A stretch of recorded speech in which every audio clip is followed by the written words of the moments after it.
আবাস যোজনায় আবেদনের জন্য আর ছোটাছুটি নয়, এখন চাইলে বাড়ি বসেই আবেদন করা যাবে। শুধু মোবাইলে ডাউনলোড করতে হবে আবাস প্লাস 2024 ও আদার ফেস আরডি অ্যাপ। ঘরে বসে কিভাবে পিএম আবাস যোজনা আবেদন করা যায় এবার জেনে নিন। প্রধানমন্ত্রী আবাস যোজনা নিয়ে আগের সরকারের আমলে বহু দুর্নীতির অভিযোগ শোনা যেত।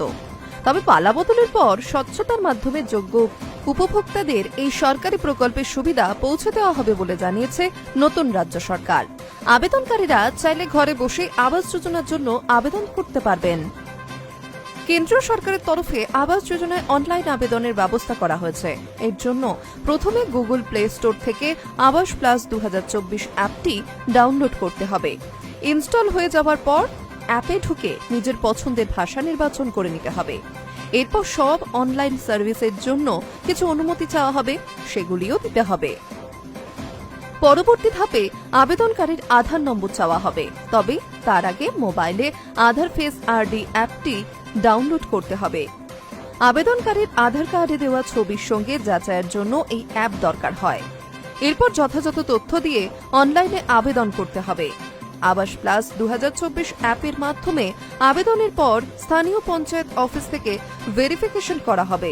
আবেদনকারী আদৌ এই সরকারি প্রকল্পের সুবিধা পাওয়ার যোগ্য কিনা তা যাচাই করা হবে। যোগ্য হলে আবেদন গ্রহণ করবে সংশ্লিষ্ট দপ্তর, না হলে বাতিল করে দেওয়া হবে। পিএম আবাস যোজনা আবেদনের জন্য আগামী 15 আগস্ট অবধি সময় রয়েছে। ইচ্ছুক আবেদনকারীদের এই সময়কালের মধ্যেই আবেদন করতে হবে। যারা অ্যাপের মাধ্যমে আবেদন গ্রহণ করতে আগ্রহী নন, তারা পঞ্চায়েত অফিসে গিয়েও আবেদন করতে পারেন। এদিকে সম্প্রতি আবাস যোজনা নিয়ে বড় ঘোষণা করেছেন মুখ্যমন্ত্রী শুভেন্দু অধিকারী।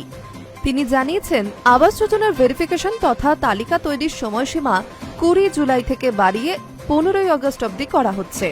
একই সঙ্গে বলেন, তালিকা তৈরির আগে এই প্রকল্পে 1 লক্ষ বাড়ির অনুমোদন দিয়েছে কেন্দ্রীয় সরকার। High news network.